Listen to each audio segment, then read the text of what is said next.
Instant ആയിട്ടുള്ള power ഡെലിവറിയാണ് ഇതിനകത്ത് വരുന്നത്. ഒട്ടും ഒരു ലാഗൊന്നുമില്ല, ഇങ്ങനെ വലിഞ്ഞ് നിൽക്കുന്ന ഒരു ഫീലൊന്നുമില്ല. ഹീറോ ചെയ്ത ഒരു കിടിലൻ സംഗതി എന്ന് പറഞ്ഞു കഴിഞ്ഞാൽ SOS എന്ന് പറഞ്ഞൊരു കിടിലൻ ഓപ്ഷനാണ്. അതെനിക്ക് ഒരുപാട് ഇഷ്ടപ്പെട്ടു. 100 കിലോ വെയിറ്റ് ഉള്ള ഒരു പില്യൺ റൈഡറിനെ കൂടെ കൂട്ടിയിട്ടാണ് ഞാൻ ഈ വണ്ടി ഓടിക്കുന്നത്. എല്ലാവർക്കും ഹീറോയുടെ ഇലക്ട്രിക് സ്കൂട്ടറായ വിഡ V1 പ്രോയുടെ ടെസ്റ്റ് റൈഡ് റിവ്യൂയിലേക്ക് സ്വാഗതം. ഇന്ത്യയിലെ ആദ്യത്തെ ഹീറോ വിഡ എക്സ്പീരിയൻസ് സെൻ്ററായ ബാംഗ്ലൂരിലാണ് ഇപ്പോൾ ഉള്ളത്. സോ നമുക്ക് റിവ്യൂയിലേക്ക് കിടക്കാം. ഇതൊരു ടെസ്റ്റ് റൈഡ് റിവ്യൂ ആണ്. ആദ്യം തന്നെ പറയട്ടെ, ഈ വണ്ടി എനിക്ക് ഒരുപാട് ഇഷ്ടപ്പെട്ടു. ഒരു ഫസ്റ്റ് ഇംപ്രഷൻ എന്നുള്ള നിലയിൽ എനിക്ക് പറയാനുള്ളത് ഇതിൻ്റെ ഡിസൈനിലൊന്നുമല്ല, ഹീറോ ഇതിൻ്റെ പെർഫോമൻസിലും കൺവീനിയൻസിലും ഫീച്ചേഴ്സിലുമാണ് ഒരുപാട് ഫോക്കസ് ചെയ്തിട്ടുള്ളത്. ഇടിലൻ ഒരു ഇലക്ട്രിക് സ്കൂട്ടറായിട്ട് തോന്നി. ഡിസൈൻ്റെ കാര്യം തന്നെ ആദ്യം പറയാം. ഫുള്ളി LED യൂണിറ്റ്സ് ആണ് ഹെഡ്ലൈറ്റും അതുപോലെ ടെയിൽ ലാമ്പും ഒക്കെ വരുന്നത്, ഇൻഡിക്കേറ്റേഴ്സും എല്ലാം. അത്യാവശ്യം പവർഫുൾ ആയിട്ടുള്ള LED പ്രൊജക്ടർ ഹെഡ്ലാമ്പാണ്. അതുപോലെ ഹെഡ്ലൈറ്റിൻ്റെ ഒരു ലുക്സ് കണ്ടു കഴിഞ്ഞാൽ ഹീറോയുടെ അഭിപ്രായത്തിൽ VKS എന്ന് പറയുന്ന ആ ഒരു രണ്ട് കൈകൾ പരസ്പരം വരുന്ന രീതിയിലാണ് അത് ഡിസൈൻ ചെയ്തതെന്നാണ് അവർ പറഞ്ഞത്. പക്ഷേ എൻ്റെ ഒരു ഒബ്സർവേഷനിൽ എനിക്ക് തോന്നിയ ഒരു കാര്യം എന്ന് പറയുന്നത് ഒരു സ്നേക്കിൻ്റെ ഹെഡ്, അതിൻ്റെ ഒരു ഫീലുണ്ട് ഇതിൻ്റെ ലൈറ്റ് ഓൺ ചെയ്തതിന് ശേഷം നോക്കുമ്പോൾ. ഓവറോൾ ഡിസൈൻ ഫ്രണ്ടിൽ നിന്ന് നോക്കുമ്പോൾ നല്ലതായിട്ട് തോന്നുന്നുണ്ട്. സൈഡും മോശമില്ല, പക്ഷേ റിയർ വ്യൂ കുറച്ചും കൂടെ ബെറ്റർ ആക്കാരെന്ന് തോന്നി. എന്തായിരുന്നാലും തരക്കേടില്ലാത്ത രീതിയിലുള്ള ഒരു ഡിസൈൻ എന്ന് വേണേൽ പറയാം. പിന്നെ മീറ്റർ കൺസോൾ എന്ന് പറയുന്നത് 7 ഇഞ്ച് TFT ടച്ച് സ്ക്രീനാണ്. ഇടിലൻ ഒരു മീറ്റർ കൺസോളാണ്. നല്ല ഡീറ്റെയിൽസ് ഉണ്ട്. നമുക്ക് ബ്രൈറ്റ്നസ് ഇൻക്രീസ് ചെയ്യാനും ഡിക്രീസ് ചെയ്യാനൊക്കെ ഓപ്ഷൻ ഉണ്ട്. ഡാർക്ക് മോഡും അതുപോലെ ലൈറ്റ് മോഡും ഉണ്ട്. പിന്നെ ഓട്ടോ മോഡും ഉണ്ട്. അതായത് ബ്രൈറ്റ്നസ് ഡേ ലൈറ്റ് മാറുന്നതനുസരിച്ചിട്ട് അത് സ്വിച്ച് ചെയ്യും. അപ്പോൾ അതൊരു നല്ല ഫീച്ചറാണ്. IP റേറ്റഡ് ആണ് സ്ക്രീൻ എന്ന് പറയുന്നത്. 7 ഇഞ്ച് TFT എന്ന് പറയുമ്പോൾ നല്ല വിഡ്ത്ത് ഉണ്ട്, നമുക്ക് ഈസി ആയിട്ട് റീഡ് ചെയ്യാൻ പറ്റുന്നുണ്ട് എല്ലാ ഡീറ്റെയിൽസും. അപ്പോൾ അതിനകത്ത് റേഞ്ച്, സ്പീഡോമീറ്റർ, അതുപോലെ battery indicator, time, ride modes, trip meters ഉണ്ട്, odometer, average speed, settings, park assist, അതുപോലെ ഡോക്യുമെൻറ്റ്സ് നമുക്ക് സ്കാൻ ചെയ്ത് വെക്കാൻ പറ്റും. വിഡ മൊബൈൽ ആപ്പ് ഉപയോഗിച്ചിട്ട് നമ്മുടെ ഡ്രൈവിംഗ് ലൈസൻസ്, അതുപോലെ RC അങ്ങനെയുള്ള കാര്യങ്ങളൊക്കെ ഡോക്യുമെൻറ്റ്സ് സ്കാൻ ചെയ്ത് വെക്കാൻ പറ്റും. ബ്ലൂടൂത്ത് കണക്ടിവിറ്റി ഉണ്ട്. പിന്നെ 10x10 നാവിഗേഷൻസ് ഉണ്ട്. അപ്പം ഒരുപാട് ഡീറ്റെയിൽഡ് ആയിട്ടുള്ള ഫീച്ചേഴ്സ് കൊടുത്തിട്ടുള്ള ഒരു മീറ്റർ കൺസോൾ ഡിസൈനാണ്. നല്ല നീറ്റായിട്ടും അത് പ്രീമിയം ലുക്കും തരുന്ന രീതിക്കാണ് ഡിസൈൻ ചെയ്തിരിക്കുന്നത്.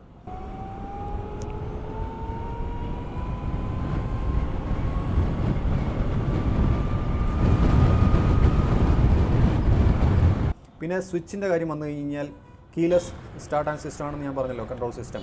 റൈറ്റ് സൈഡിലെ കീസ് നോക്കുകയാണെന്നുണ്ടെങ്കിൽ ക്വിൽ സ്വിച്ച് ഉണ്ട്, അത് ഈ കാണുന്ന റെഡ് ബട്ടണാണ്. അതുപോലെ സ്റ്റാർട്ട് ബട്ടൺ, ക്രൂസ് ബട്ടൺ ഉണ്ട്, അതുപോലെ പാർക്ക് അസിസ്റ്റിൻ്റെ ബട്ടൺ ഉണ്ട്.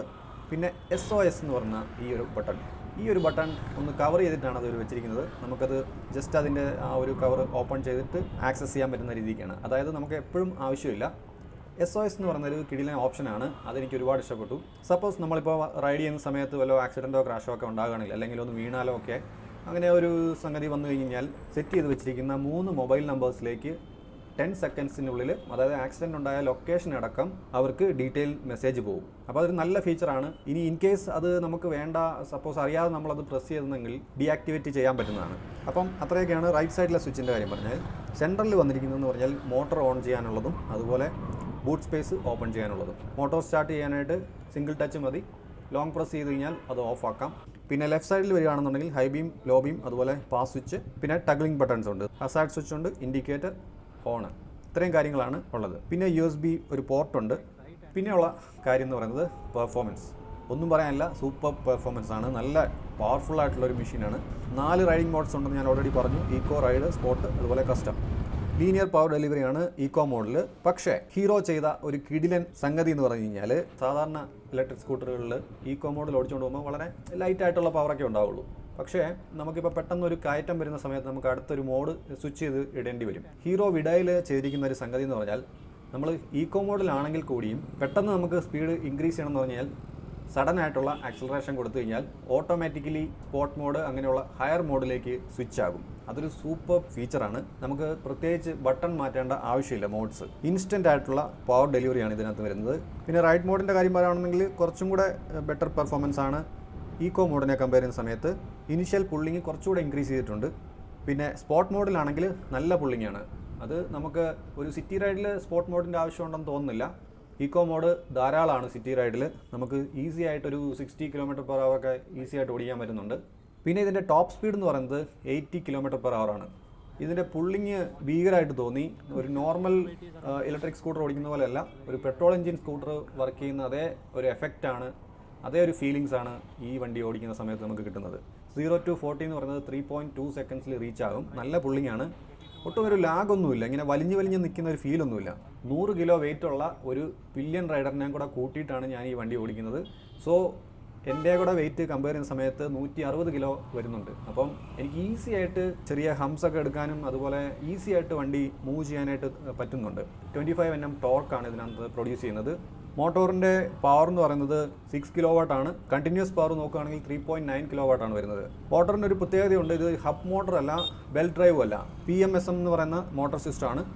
എന്ന് വെച്ച് കഴിഞ്ഞാൽ ഇതിന് പ്രത്യേകിച്ചൊരു ബെൽറ്റ് ഡ്രൈവായിട്ട് കൊടുക്കേണ്ട കാര്യമില്ല. മോട്ടോറിൽ നിന്ന് എക്സ്റ്റെൻഡ് ചെയ്തിട്ട് മോട്ടോറിൽ നിന്ന് ഡയറക്റ്റ് ആയിട്ടുള്ള ഒരു ഷാഫ്റ്റിലൂടെയാണ് ഇത് വർക്ക് ചെയ്യുന്നത്. സോ വീലിലേക്ക് ഡയറക്റ്റ് ഷാഫ്റ്റ് കൊടുത്തിട്ട് റൈഡ് ചെയ്യുന്ന ഒരു സിസ്റ്റമാണ്. അതുകൊണ്ട് തന്നെ പവർ ലോസ് ഇവിടെ സംഭവിക്കുന്നില്ല. അതായത് മോട്ടോറിൽ നിന്ന് വരുന്ന ഡയറക്റ്റ് പവർ കറക്റ്റായിട്ട് വീലിലേക്ക് കിട്ടും. അതാണ് PMSM എന്ന് പറയുന്ന ആ ഒരു മോട്ടറിൻ്റെ ഗുണം. അതുകൊണ്ട് തന്നെ നല്ല റെസ്പോൺസാണ് ത്രോട്ടിൽ കൊടുക്കുന്ന സമയത്ത്. ഒരു 20 to 60 km/h എന്ന് പറയുന്നത് ആ ഒരു റേഞ്ച് നല്ല പവർഫുള്ളായിട്ട് തോന്നും. എന്തായിരുന്നാലും പെർഫോമൻസിൻ്റെ കാര്യത്തിൽ ഞാൻ ഒരുപാട് സാറ്റിസ്ഫൈഡ് ആണ്. കയറ്റമൊക്കെ ഈസി ആയിട്ട് കയറും, അത്രയ്ക്കും പവർഫുൾ ആയിട്ടുള്ള ഒരു മെഷീനായിട്ട് തോന്നി. പ്രത്യേകിച്ച് സ്ലോ ഡൗൺ ചെയ്തിട്ട് നമുക്ക് കൈ കൊടുത്തു കഴിഞ്ഞാൽ വണ്ടി ഈസി ആയിട്ട് കയറുന്നുണ്ട്, ഒരു ലാഗും ഇല്ല. പിന്നെ കസ്റ്റം മോഡലിൽ ഞാൻ മുമ്പേ പറഞ്ഞതുപോലെ തന്നെ നമുക്ക് പല രീതിയിൽ ആക്സലറേഷനും ടോപ്പ് എൻഡും എല്ലാം സെറ്റ് ചെയ്യാൻ പറ്റും. അതും നല്ലൊരു ഫീച്ചറാണ്. അപ്പോൾ പില്യനെ വെച്ചിട്ട് ഒരു 100 കിലോ വെയിറ്റുള്ള പില്യനെ വെച്ചിട്ട് ഇത്രയും ഈസി ആയിട്ട് കയറുന്നുണ്ടെങ്കിൽ സിംഗിൾ റൈഡിൽ ഇത് കിടിലം പെർഫോമൻസ് ആയിരിക്കും. പിന്നെയുള്ളത് ബാറ്ററിയും അതുപോലെ ചാർജിങ്ങിൻ്റെ ഒരു കാര്യം പറഞ്ഞു കഴിഞ്ഞാൽ റിമൂവബിൾ ബാറ്ററിയാണ്. 2 ബാറ്ററി പോർട്ടബിളായിട്ട് കൊണ്ടു നടക്കാൻ പറ്റും. അപ്പോൾ ഹോം ചാർജിങ് ഓപ്ഷൻ ഉണ്ട്. 0 to 80% ചാർജ് ആവാനായിട്ട് 6 hours ആണ് പറയുന്നത്. ഏകദേശം ഒരു 7 hours 0 to 100 എന്നുള്ള ആ ഒരു പെർസെൻറ്റേജ് ചാർജ് ആവാൻ ടൈം എടുക്കും. ഫാസ്റ്റ് ചാർജിങ് ഓപ്ഷൻ പറയുകയാണെന്നുണ്ടെങ്കിൽ ഒരു 1 hour നമുക്ക് ഒരു 80% ചാർജ് ചെയ്യാൻ പറ്റും. അതായത് 1 minute 1.2 കിലോമീറ്റർ ഡിസ്റ്റൻസ് നമുക്ക് ട്രാവൽ ചെയ്യാൻ പറ്റും. ഫാസ്റ്റ് ചാർജിങ് ഓപ്ഷൻസ് ഇപ്പം ഒരുപാട് സിറ്റീസിലേക്ക് അവർ എക്സ്പാൻഡ് ചെയ്യുന്നുണ്ട്. പിന്നെയുള്ള ബാറ്ററിയുടെ റേഞ്ച് നോക്കുകയാണെങ്കിൽ IDC റേഞ്ച് എന്ന് പറയുന്നത് 165 കിലോമീറ്റർ ആണ്. പക്ഷേ റിയൽ വേൾഡിൽ നമുക്ക് കിട്ടുന്ന ബാറ്ററി റേഞ്ച് എന്ന് പറയുന്നത് ഒരു ഈക്കോ മോഡൽ 95 to 100 കിലോമീറ്റർ ആയിരിക്കും. സ്പീഡോമീറ്ററിൽ അത്രയും ഡിസ്റ്റൻസ് ആണ് കാണിക്കുന്നത്.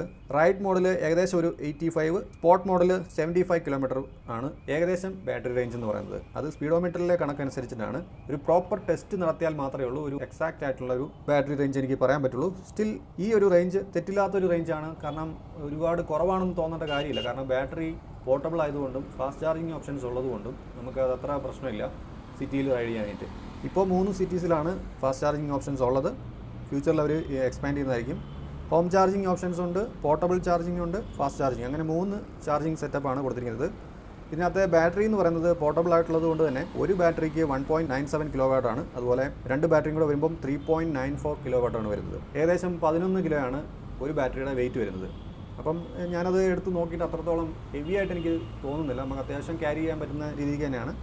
പിന്നെ ബ്രേക്കിംഗ് സിസ്റ്റം പറഞ്ഞു കഴിഞ്ഞാൽ ഡിസ്ക് ബ്രേക്കാണ് ഫ്രണ്ടിൽ വരുന്നത്, ഡ്രം ബ്രേക്കാണ് പുറകിൽ വരുന്നത്, CBS ബ്രേക്കിംഗ് സിസ്റ്റമാണ്. അതുപോലെ റീജനറേറ്റീവ് ബ്രേക്കിംഗ് സിസ്റ്റവും കൊടുത്തിട്ടുണ്ട്. എന്ന് വെച്ച് കഴിഞ്ഞാൽ നമുക്ക് വണ്ടി ഓടിച്ചുകൊണ്ട് പോകുന്ന സമയത്ത് ബ്രേക്ക് ചെയ്യുന്നതിന് പകരം ആക്സലറേഷൻ കുറച്ച് കൊടുത്തു കഴിഞ്ഞാൽ ഓട്ടോമാറ്റിക്കലി റിവേഴ്സ് മോഡിലേക്ക് ഇതിൻ്റെ മോട്ടർ കറങ്ങും. അപ്പോൾ കുറച്ച് ചാർജ് ഇതിൻ്റെ ബാറ്ററിയിലേക്ക് റീപ്രൊഡ്യൂസ് ചെയ്യും. അതാണ് റീജനറേറ്റീവ് ബ്രേക്കിംഗ് സിസ്റ്റം എന്ന് പറയുന്നത്. അത് ഈക്കോ മോഡിലാണ് ഏറ്റവും പ്രോപ്പറായിട്ട് വർക്ക് ചെയ്യുന്നത്. സ്പോർട്ട് മോഡിൽ അത്രത്തോളം വർക്കാവില്ല. പിന്നെ എർഗണോമിക്സിൻ്റെ കാര്യം പറഞ്ഞു കഴിഞ്ഞാൽ സീറ്റ് വളരെ കംഫർട്ടബിൾ ആയിട്ട് തോന്നി.